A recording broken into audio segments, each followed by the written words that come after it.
익숙한 노래인데 이게 참 좋죠, 여러분. 잘 알아야지 또 누릴 줄도 아는 겁니다. 오늘 찬양된 노래가 너무 좋네요. 하여튼 참 좋네요. 그래. 가정의 달 5월이 되면은 우리는 자연스럽게 우리 가족들을 돌아보게 됩니다. 요즘 여러분의 가정은 어떤 분위기입니까? 지금 한번 떠올려 보시죠. 여러분의 집 안에서 어떤 소리가 흐르고 있을까? 아마 음식 만드는 소리도 있을 거고, TV에서 흘러나오는 소리도 있을 거고, 스마트폰 울리는 소리도 있겠죠. 이런 소리들 가운데 사람의 소리들도 있을 겁니다. 어떤 가정은 웃음소리로, 또 어떤 가정에서는 웃음소리도 들려오고, 또 어떤 가정은 큰 한숨, 큰 고함 소리, 또 어떤 가정에서는 분명 사람들은 있는데도 들려오는 소리가 침묵일 수도 있을 겁니다. 오늘날 대체로 분가해서 살아서이기도 하지만은 붙어 살아도 요즘 사람들 모여 살지는 않는다고 하죠. 같이 집에 있어도 서로 얼굴 맛보지도 않고 서로 대화도 없고 그런 가운데서 나오는 고요함과 외로움의 소리입니다. 그런데 우리 하나님께서는 이런 가정 안에 들려오는 한 가지 소리를 원하시는데 그것은 바로 찬양의 소리입니다. 찬양 소리가 충만한 모든 가정이 되기를 우리 하나님께서 원하시고 계십니다. 여러분의 가정은 어떤지요? 성도님들, 오늘 본문 시편 148편은 매우 특별한 시편이라 할 수 있습니다. 시편은 총 150편이 되어 있는데 148편이면 그 큰 책의 거의 끝부분에 있는 시편입니다. 그런데 특징은 제가 오늘 14절이나 되는 구절을 다 읽었던 것은 할렐루야로 시작하고 할렐루야로 끝을 맺는 노래이기 때문입니다. 꼭 하나님을 향한 우주의 찬양 행진곡 같기도 합니다. 먼저 오늘 시편에서 시인은 하늘을 향해서 외칩니다. 시편 148편 1절입니다. 우리 함께 봉독하겠습니다. 할렐루야, 하늘에서 여호와를 찬양하며 높은 데서 그를 찬양할지어다. 하늘에서부터 시작해서 나중에 우리 다 읽어보지만은 땅 밑으로 내려옵니다. 사람에게 다 내려옵니다. 1절에서는 하늘에서부터 시작하죠. 구름 위 천사들, 해와 달, 별들, 하늘 위의 물들까지 여호와를 찬양하라. 우리가 보지 못하거나 인식하지 못하거나 하더라도 하나님의 모든 창조물들은 각자의 방식으로 하나님을 찬양하라는 것이 창조신학적인 명령입니다. 그래서 하늘이 그냥 가만히 있는 것 같지만은 하늘의 모든 것들이 지금 쉬지 않고 창조주 하나님을 찬양하고 있다는 사실입니다. 이러한 하늘의 찬양은 실로 멈추는 법이 없습니다. 지금 하늘 아래에서 오늘 이 시간 예배하고 찬양하는 우리처럼 하늘도 지금 하나님을 찬양하고 있습니다. 이어서 시인의 시선은 땅으로 향하게 됩니다. 깊은 바다, 불과 우박, 눈과 안개, 산과 나무, 짐승과 새, 이는 우리 아는 모든 자연입니다. 우리는 자연을 그저 컴퓨터 배경 화면 정도로 생각하기도 하지만 시인은 이 모든 자연 피조물 역시 하나님을 찬양하고 있다고 노래하고 있습니다. 우리는 눈으로 정지된 자연 같지만은 침묵하는 것 같지만 자연이 하나님을 찬양하고 있다는 겁니다. 겨울철 하늘에서 눈이 내릴 때 그 소복소복 고요함의 노래를 하나님께서 찬양으로 들으십니다. 좋은 계절 산들바람이 불어올 때 그 속삭임의 바람의 노래를 하나님께서 찬양으로 받으시고 계십니다. 광활한 바다의 파도가 만들어내는 출렁거림의 노래를 하나님께서 찬양으로 받습니다. 바로 자연의 노래입니다. 이 모든 자연이 우리 하나님의 위대하심을 증언하고 있습니다.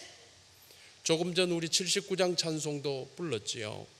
하늘의 별 울리는 뇌성, 주님의 권능이 우주에 찼네. 지저귀는 저 새소리들과 고요하게 흐르는 시냇물은 주님의 솜씨 노래하도다. 그래, 세상은, 우주 만물은 하나님을 찬양하고 있더라라는 것입니다. 성도님들, 이제 마지막으로 시인은 우리 사람들을 향해서 외치고 있습니다. 세상의 왕들과 모든 백성, 고관들과 모든 재판과 총각과 처녀, 노인과 아이들아, 여호와의 이름을 찬양할지어다. 이는 모든 세대, 모든 계층이 다 포함된 연합 찬양대입니다. 왕도 찬양해야 합니다. 아이도 찬양해야 됩니다. 청년도 하나님을 찬양해야 됩니다. 노년도 하나님을 찬양해야 됩니다. 하나님 앞에서는 모두가 찬양자로 부름받은 존재이기 때문입니다. 그런데 여기 우리 모든 가족들도 여기에 다 포함이 되고 있지요. 하나님을 찬양하는 우주의 행진에는 우리 가정이 빠질 수가 없는 것입니다. 가정은 우리 하나님께서 만드신 최초의 공동체입니다. 최초라는 것은 그 의미가 큽니다. 하나님께서 기다려 오셨던, 손꼽아 오셨던 어떤 기대하심이 있는 것이 바로 가정이라는 것입니다. 그래서 창조의 목적이 온 우주 만물이 하나님 당신께 찬양하게 하기 위해서였듯이 하나님께서 창조하신 우리 가정의 존재 이유도 하나님을 찬양하기 위해서입니다. 여러분의 가정에 이 찬양이 풍성했으면 합니다. 사랑하는 여러분, 이제 여러분 가정의 모습을 다시 한번 되돌아봅시다. 여러분 가정은 지금 찬양하고 있습니까? 물론 찬양은 단순히 노래하는 것 이상입니다. 사랑이 담긴 가족끼리의 서로 말 한마디, 그리고 서로를 위한 기도 한 줄을 하나님께서 찬양으로 받아주실 것입니다. 감사함으로 드리는 식사기도, 짧은 기도 하나님께서 큰 찬양으로 받으실 것입니다. 아이들이 찬송을 가르쳐 달라고 해서 모르지만은 함께 불러주는 아버지와 어머니와 아이의 찬송한 곳 하나님께서 들으실 때 그 어느 것보다도 아름다운 찬송이 되는 것입니다. 이 모든 것이 하나님 앞에서 찬송입니다. 하나님께서 듣기를 원하시는 찬양입니다. 물론 모두가 공감하시겠지만은 현대를 살아가는 우리 가정은 참 바쁩니다. 출근하기 바쁘고 학교 가기 바쁘고 학원 가기 바쁘고 교회 가기 바쁘고 각종 스케줄에 쫓기면서 밥 한 끼 같이 먹기가 어려운 시절이 되었습니다. 하지만 이런 이유 때문이라도 찬양이 더더욱 필요한 것입니다. 가정을 살리는 것은 찬양이 살리게 될 것입니다.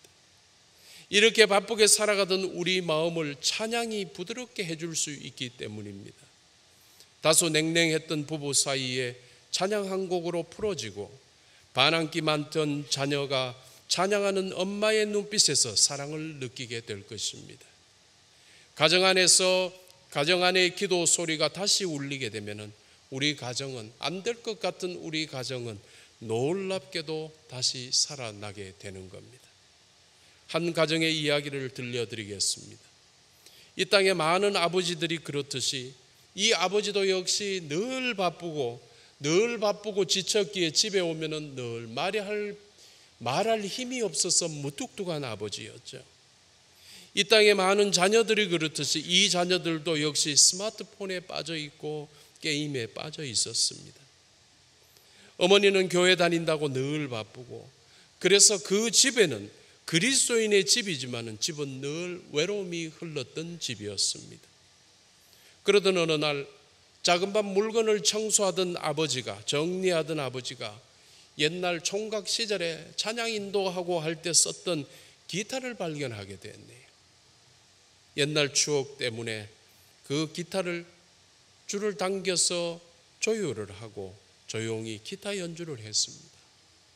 제일 먼저 했던 게 제일 먼저 배웠을 때의 기억이 났습니다. 기타를 처음 연습했을 때 4줄을 가까이 하게 하면 C 코드로 만들어서 만든 그런 단순하게 연주하게 돼 있는 그 코드로 그 찬양을 연주했습니다. 기억나는 대로 기타를 쳐보았더니만 정말 기억나는 대로 연주가 되었습니다. 생활 소음만 있었던 조용하던 집안에 찬송가가 연주가 되었습니다. 내친 김에 찬송가 악보집을 옆에서 찾아가지고 한 곡 더 연주했습니다. 주 예수보다 더 귀한 것은 없네.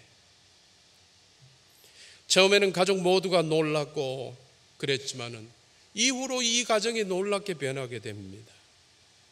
아버지가 기타를 치는 일들이 자꾸 잦아지고, 그리고 기타를 치면서 노래를 부르기보다도 흥얼거리고 있어.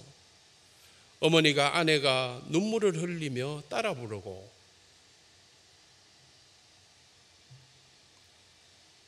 말없이 폰만 보던 아이들이 말없이 그 곁에 앉아 있습니다.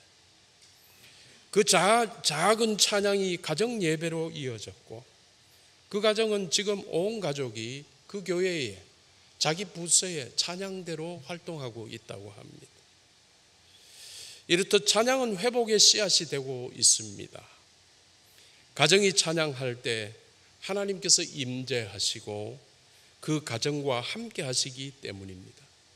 시편 22편 3절에서는 이와 같이 말하는데요, 우리 함께 봉독하겠습니다. 이스라엘의 찬송 중에 계시는 주여, 주는 거룩하시니이다. 우리가 찬송할 때 주님께서 임재하신다는 것입니다. 성도님들 기억하십시오. 우리 하나님께서 찬양 가운데 꼭 임재해 주실 것입니다. 여러분이 하나님을 부르시는 거, 찬양하실 때 하나님을 부르실 수 있습니다. 그러니 찬양하는 가정은 분명 하나님께서 함께 하시는 가정이 될 것이라는 겁니다. 여러분의 가정이 이러하기를 주님의 이름으로 축원합니다. 그렇다면 이제 우리도 작게나마 한번 시작해 볼 수 있을 것 같습니다. 하루 한 곡이라도 가족이 함께 찬송 부를 수 있으면 참 좋겠네요. 감사한 제복 나누어 볼 수 있으면 좋겠습니다. 예배 때 들은 말씀 함께 묵상해 보면 좋겠습니다. 말씀 나누고 짧게 기도하고 찬양 한 곡이면 정말 그 가정 충만하지 않겠습니까? 이런 가정을 마귀가 어떻게 틈을 탈 수가 있습니까? 빈틈이 없이 하나님이 충만하신데, 중요한 건 가족이 함께 하나님께 마음을 드리는 것 아니겠습니까? 여호수아가 했던 것 기억나십니까? 모두들 하나님을 버리고 각기 자기가 믿고 싶은 신들을 따라갈지라도 나와 내 집은 여호와 하나님을 섬기겠노라. 여러분, 중요한 것은 가족이 함께 하나님을 마음을 드리는 것입니다.